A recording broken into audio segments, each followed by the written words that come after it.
You lost, sweetheart, or just begging for attention. The biker's breath reeked of beer and arrogance as he leaned in, snatching the menu from her hands and tossing it to the floor. His friends at the bar howled with laughter. You think Daddy's gonna save you, he sneered, pressing closer. He ain't here, and you look awfully alone tonight. Emily's heart pounded, but fear didn't own her. She stared him dead in the eye, voice steady. No, but you just made the last mistake of your night. She pulled out her phone, dialed one number, and whispered into it like flipping a switch. Dad, I need you at the diner. Now.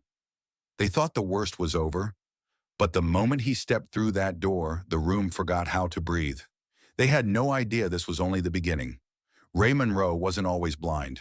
Once he was the sharpest shooter in his unit, an Army Ranger with a reputation for silence and precision. But after the IED in Kandahar, his vision vanished in a flash of heat and dust, leaving him in darkness long before his discharge papers arrived. He came home to a world that had moved on without him. His wife had passed 2 years earlier from ovarian cancer, and all that remained was a quiet little house on the edge of Elk Valley, and Emily, just a girl then, wide-eyed and unsure how to reach the father she barely remembered. But Ray had no intention of surrendering to the dark. He filled the house with sound wind chimes, the ticking of clocks, the quiet hum of radios, and taught himself to move through silence like it was a battlefield. And from the moment Emily could walk beside him, he began passing those lessons on. Discipline came first. Routine is survival, he would say, guiding her hand toward the folded laundry or sharpening a pencil by feel alone. Then came awareness. Ray would walk through the house, barefoot, listening. He'd make her tell what was cooking just by the scent or count how many cars passed in 5 minutes without glancing at the road. It wasn't a game. It was his way of making her strong the way the world had made him. Strength came quietly through repetition, consistency, and love. Never once did Ray raise his voice, but when he spoke, Emily listened. Not because he demanded it, but because he carried the kind of stillness that drew gravity. One evening when Emily was 12, they were in line at a local pharmacy when a commotion broke out. A man at the front counter shoved the clerk and pulled something from his jacket. People ducked, someone screamed, and Emily froze. Ray didn't. He stood still, head slightly tilted, listening. The man barked orders, his boots scraped against the vinyl floor, and in between it all, Ray heard a slight rattle, the nervous quiver of keys in a shaking hand, and the sharp metallic click of a safety being turned off. Ray turned toward the sound and said calmly, "If you pull that trigger, you'll drop it before your second breath." The room went silent. The man hesitated, and that's all Ray needed. With a sudden twist of his cane and a perfectly placed step forward, he struck the man's wrist. The gun clattered to the floor.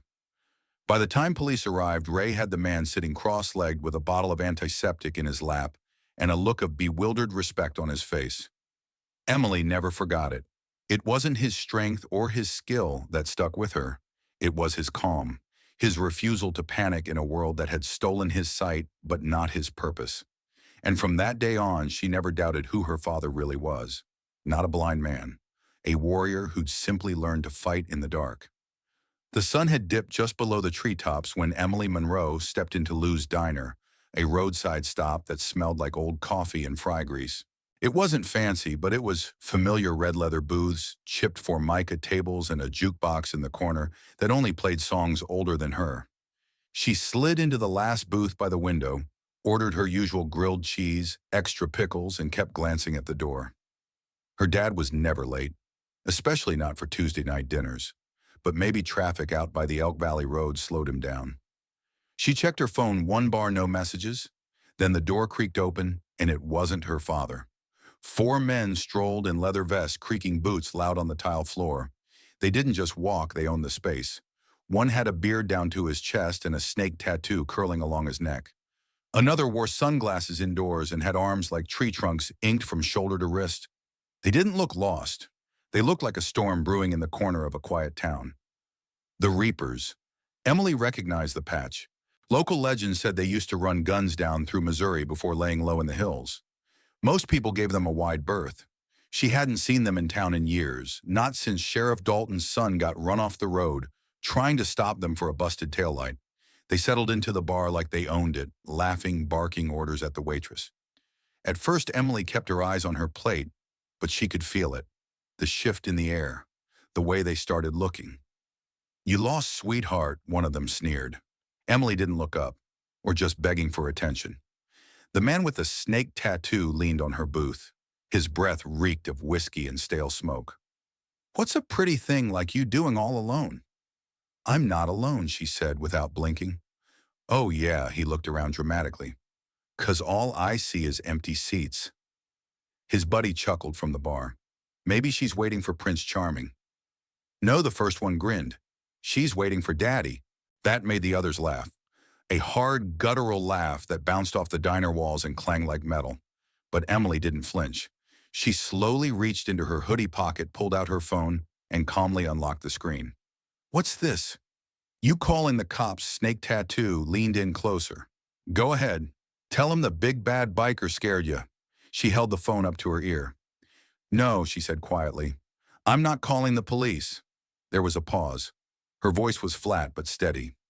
"I'm calling my father." For a second they smirked until they saw her eyes. Not wide with fear, but narrowed. Focused. She wasn't bluffing. She wasn't afraid. And somewhere deep in their animal instincts, they understood something they couldn't name. Emily didn't speak again. She just whispered 4 words. "Dad, I need you." Then she hung up and looked Snake Tattoo in the face with the same quiet defiance her father had taught her. And in that moment, the room felt colder. They didn't know it yet, but the Reapers had just made the worst mistake of their lives. Outside Lou's diner, the late-day sky burned orange behind the trees. Streetlights flickered to life as the wind carried the scent of wet pavement and pine. Inside, the laughter had died down. Emily sat still in the booth, her arms folded, eyes on the door. She didn't tremble. She didn't speak. But every nerve in her body was bracing for something. The Reapers didn't know what to make of her silence. Snake Tattoo gave her a sideways glance, his smirk dimming slightly. His buddies had gone back to their beers, but now and then one would throw a look her way, curious, annoyed, maybe even a little uneasy. Then the bell above the diner's door rang. Everyone turned. The figure that stepped in wasn't large, wasn't loud. He didn't look like a threat. In fact, he looked ordinary, if not for the fact that he moved like a man who could hear your heartbeat before you spoke. Ray Monroe stood just inside the doorway, worn denim jacket zipped up to his chest, black sunglasses over sightless eyes, a white cane in his right hand tapping once on the threshold, as if confirming the space was real.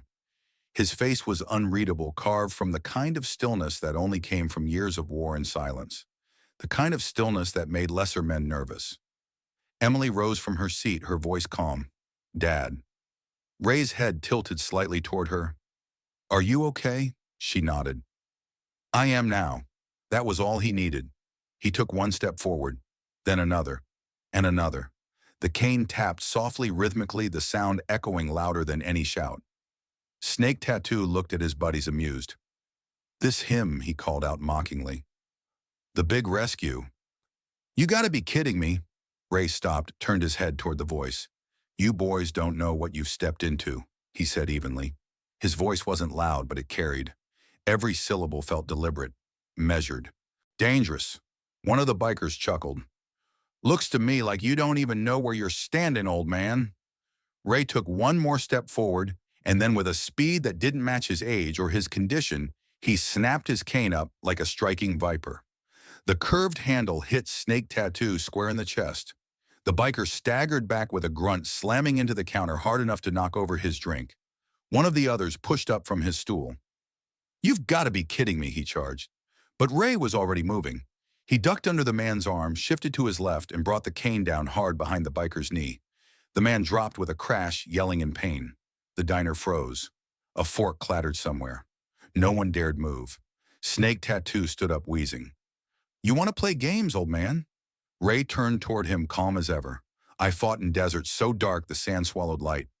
I've heard the breath of men just before they pulled a trigger." He lowered the cane slightly. "And you just stink of cheap beer and cowardice." Another step, another tap, then silence. The bikers, once full of swagger and noise, stood frozen. This wasn't the fight they expected. This wasn't just a father. This was a soldier refined by blindness, sharpened by silence, and provoked into motion. Emily watched from her booth, her eyes locked on the man who raised her.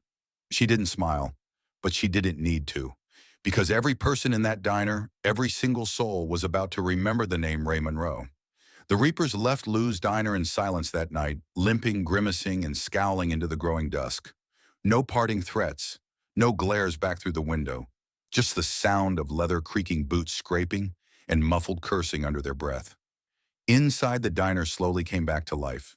Forks lifted, cups clinked, but no one said a word. Emily and Ray sat across from one another, the grilled cheese untouched between them.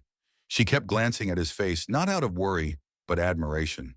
Still beneath that calm, there was unease. Not in Ray, but in her. "Do you think they'll come back?" she asked quietly. Ray didn't answer right away. He folded his sunglasses into his jacket pocket, the only sound the soft slide of plastic against cloth. "They're the kind that don't take losing well," he finally said. "But they're also the kind that only know one way to respond: loud, stupid, and fast." Emily nodded. She knew what that meant. 20 miles outside Elk Valley, behind a rusted chain-link fence and a wall of pine trees, sat an old garage that hadn't seen a license plate in years. A tarp flapped above a leaking tin roof, casting strange shadows on the ground.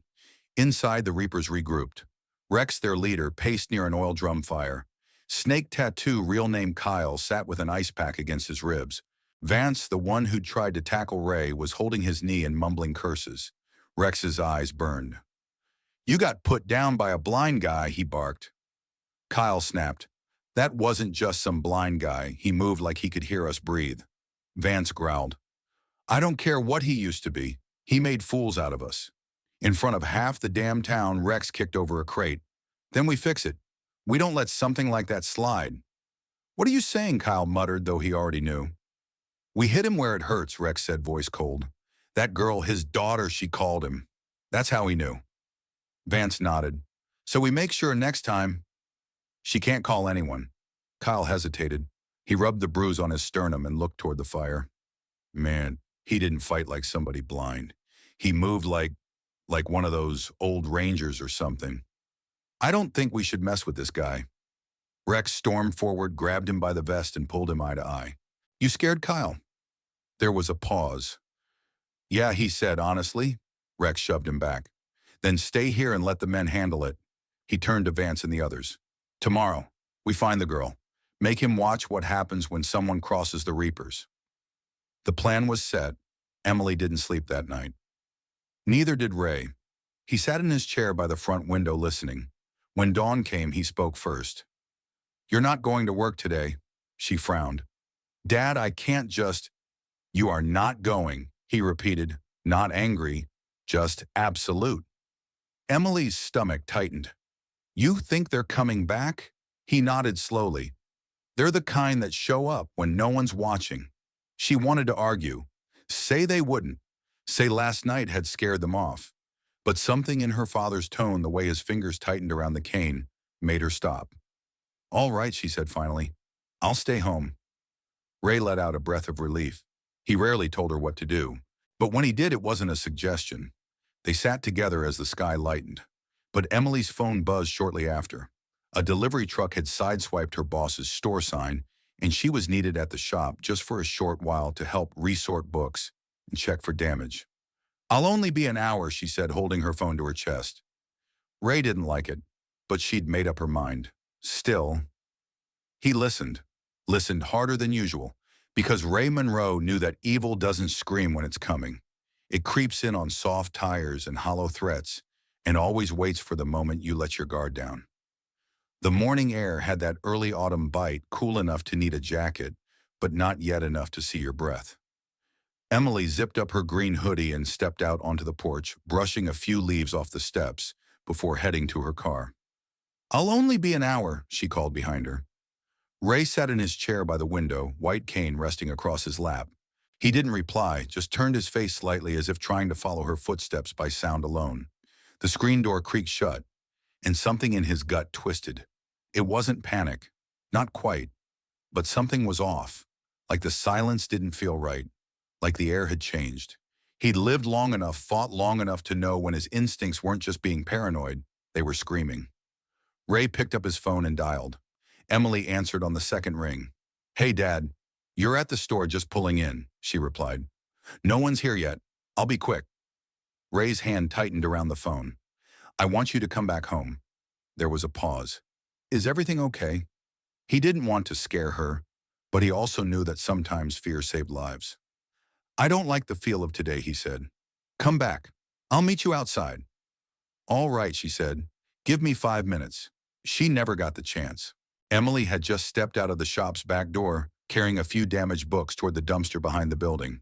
The alley was narrow, silent, and lined with shadows from the low afternoon sun.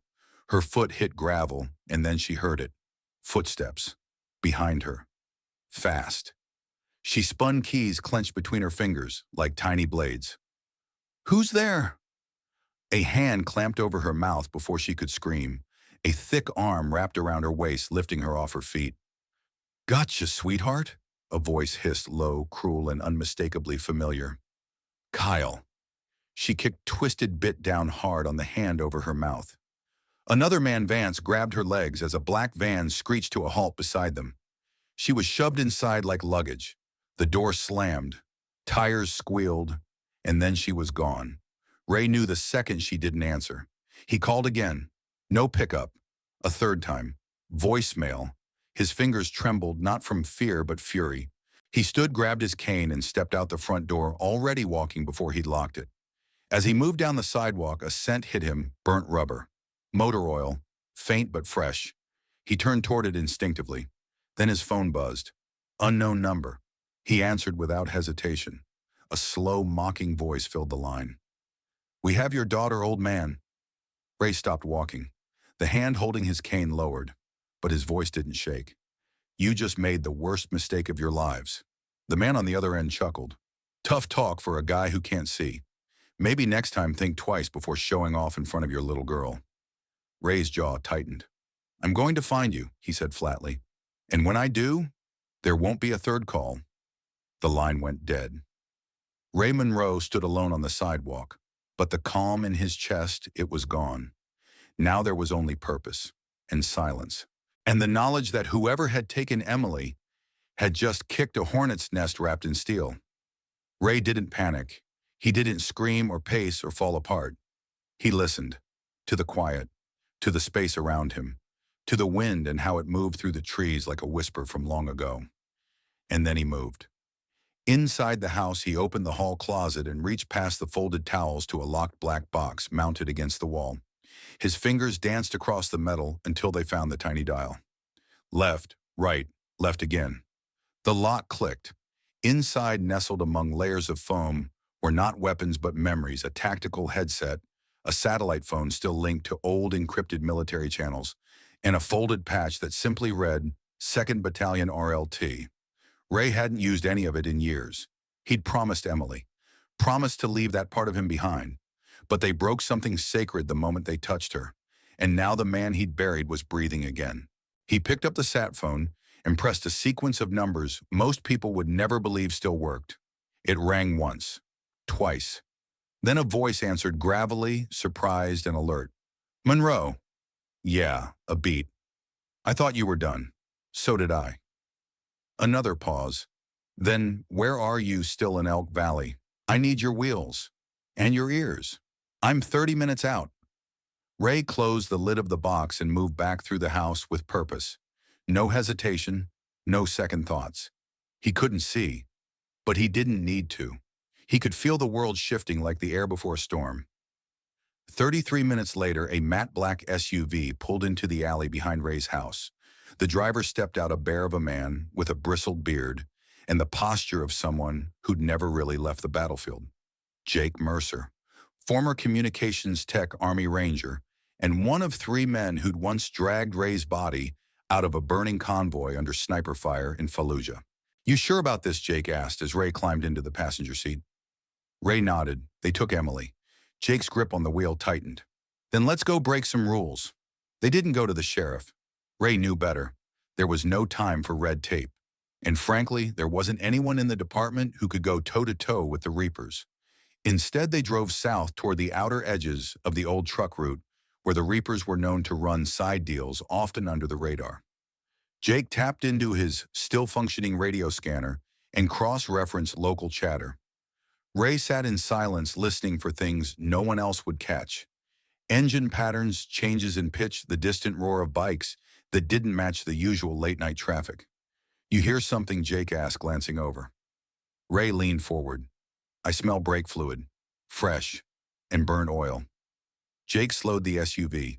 They rolled past a broken-down overpass and a drainage tunnel with tire tracks leading into the brush. Jake parked and killed the engine. Ray stepped out and tilted his head. There, barely audible over the chirp of crickets, was a voice, laughing. Then a woman's voice, sharp and muffled. "She's there," Ray said. Jake looked into the darkness ahead. "You can't see a thing." "How the hell do you know?" Ray's voice was steady. "Because I don't need to." They moved quietly, using old hand signals, out of habit, out of instinct. Jake carried the sidearm, Ray the cane. But Ray moved like he'd been here before. Because he had. Different place, different time, same war, same stakes. Only now he wasn't saving a teammate or a hostage or a village on foreign soil. Now it was his daughter, and nothing in this world was more dangerous than a man who's lost everything except one last thing worth dying for. The Reaper's hideout was an old truck service depot tucked behind the tree line near the rail yard, forgotten by zoning maps and ignored by authorities too scared or too paid off to go near it. A single bulb above the rusted garage door cast a pale yellow glow over the lot, revealing tire stacks, oil drums, and beer cans strewn across the gravel like warning signs. Inside, the gang was laughing. Emily sat in a folding chair, wrists bound behind her back, ankles taped to the legs. A split on her lip had already dried. Her hoodie was torn, but her glare was still sharp. "You boys think this makes you strong," she spat. Rex, the gang leader, leaned forward, his hands on his knees. "No, sweetheart. This makes you a message. Your old man humiliated us. You humiliated yourselves," she shot back. Vance cracked his knuckles in the corner. "I say we shut her up." But before anyone could move, something shifted. The lights flickered. Then the bulb over the garage door burst with a sharp pop, plunging the lot into darkness. Inside, laughter stopped. Jake Ray whispered from the Woods headset in place. "Lights out. You're clear." Ray stepped forward, his cane no longer tapping, but guiding. Every sound from inside the depot was a map, boots shifting a bottle, set down a nervous exhale. He moved like wind, silent, informed, dangerous. Inside, Vance stepped toward the door. Then he vanished. 1 second he was upright. The next, his body crashed backward into a stack of tires with a choked grunt. Another man rushed forward and slipped. His face slammed into a table as a wire around his feet snapped tight. His head didn't rise again. Rex drew his pistol. "Someone's here." But before he could aim, the barrel of the gun was struck clean out of his hand. The weapon clattered to the ground. Ray's voice followed from the shadows. "You hurt my daughter." Rex swung blindly into the dark. "Come out, old man!" Ray's cane cracked across his knee. Rex screamed. Then the lights came back on, courtesy of Jake from the circuit breaker outside. The scene was chaos. 3 Reapers groaning on the ground. Rex crawling backward, holding his leg. And at the center, Ray Monroe, breathing, steady eyes hidden behind black lenses that didn't need to see. Emily blinked against the sudden light. "Dad." He moved to her side, dropped to one knee, and without a word pulled a utility knife from his coat and cut the bindings from her ankles, then her wrists. As her hands came free, she didn't cry. She didn't gasp. She reached for him. And he caught her. "I knew you'd come," she whispered. "I always will," he answered. Behind them, Rex groaned. Ray turned his head. "You so much as think about her again, and I won't be this gentle." Rex spat blood. "You're nothing without that cane." Ray smiled, cold and thin. "I was lethal before you were born." Jake appeared at the doorway a moment later, nodding. "We're clean." Ray guided Emily out as Jake made a call to an old contact at the local precinct, someone who still owed him a favor and wouldn't ask too many questions. The Reapers wouldn't be able to explain this. How a blind man walked into their house of power and walked out with his daughter without a scratch. Later that night, Emily sat on the front porch with a blanket draped around her shoulders, sipping cocoa. Ray stood nearby, silent as always. "You didn't ask what they did," she said. "I don't need to." She looked up at him. "Are you ever scared, Dad?" Ray considered. "All the time," he said. "But fear's a compass. It tells you what matters." She reached out, took his hand. For the first time in a long time, she understood the full weight of the man beside her. Not just her father, but the soldier who never really stopped serving. And in the stillness of that night, with nothing but the hum of the trees and the creak of the porch swing, Emily Monroe knew one thing for certain: no one would ever lay a hand on her again. Not as long as Ray Monroe was alive. By morning, news of what happened at the depot had already started to ripple through Elk Valley. Not through the police scanner, not through formal reports, but through whispers at the auto shop, the diner, the feed store. "Did you hear the Reapers got taken down?" By who? A blind man. Some swore it wasn't true. Others just nodded, like they always suspected there was more to Ray Monroe than the quiet man with dark glasses who walked to the post office every Wednesday like clockwork. Back at the hideout, Rex sat in the corner, his leg elevated, face pale. Every one of his men was nursing bruises, sprains, or broken pride, and not one of them dared speak about revenge. Because somewhere deep down, they knew. Ray Monroe wasn't a man. He was a warning. That afternoon, a plain envelope arrived at the depot. No return address, no stamps, inside a single photograph. Emily Monroe sitting at her bookstore counter smiling. On the back, written in firm black ink, "Try again, and next time I don't leave you breathing." No signature, none needed. Rex burned the photo, but the image never left his mind. He ordered the crew to shut things down. Move on. Ditch the jackets. Ditch the name. Leave Elk Valley for good. And they did. They didn't look back. Meanwhile, Ray fixed the back porch steps. Didn't say much. Never did. Emily returned to the bookstore 3 days later. There was a new bell on the door and a small folding baton tucked into the cash drawer just in case. No police report was ever filed. When asked why not, Ray only said one thing: justice came faster without it. But word traveled. Not just in Elk Valley, but beyond. About the blind veteran with a voice like steel and a silence louder than most men's rage. And the next time someone saw Emily alone at the diner, they didn't just leave her be. They paid for her coffee and nodded. Because some names aren't whispered out of fear. They're whispered out of respect. Some men fight their battles on foreign soil. Others fight them quietly at home long after the medals are boxed away and the headlines move on. Ray Monroe never asked to be feared. He never demanded respect. He simply lived step by step, breath by breath, in a world that no longer looked familiar, but still needed guarding. People in Elk Valley would pass him at the hardware store, or see him waiting patiently for the crosswalk, white cane in hand, and think he was just a quiet old man. But they didn't see what Emily saw. They didn't hear what the Reapers felt in their bones that night. She did. Emily would sometimes catch herself watching him from across the room, hands tracing Braille labels on jars, head tilting toward the softest creak in the house, and wonder how much more he knew than he ever let on. Her father didn't need eyes to see. He saw the world as it really was, through sound, through instinct, and through the kind of strength that couldn't be measured by muscle or speed. It came from something deeper, from sacrifice, from loss, from love. Years later, people would still tell the story of the night the Reapers came to town and left with broken pride and broken ribs. Some would add details, say Ray knocked out a man with just his breath, or that he never once broke stride. But the truth was simpler. They touched what he loved, and he reminded the world that even in silence, even in darkness, there are men you don't provoke, because they've already survived worse, because they've already buried more than they care to speak of, because they've already earned their peace. And if you try to take it from them, they won't raise their voice. They'll just come for you with quiet steps, calm hands, and a promise: I'm still here, and I'm not done protecting what's mine. In a world where loud voices and bold headlines often dominate, this story reminds us of a quieter kind of strength, one forged in silence, in service, and in love. Ray Monroe didn't fight back for glory. He didn't act out of anger. He moved when it mattered because the one person he had left, his daughter, was in danger. And that's what real courage looks like. For many veterans across America, their battles didn't end when they left the service. They carried them home, some invisible wounds, others in silence. Yet too often they are overlooked, underestimated, even dismissed by a world that forgets what they gave. But as this story shows, it only takes one moment to reveal who someone truly is.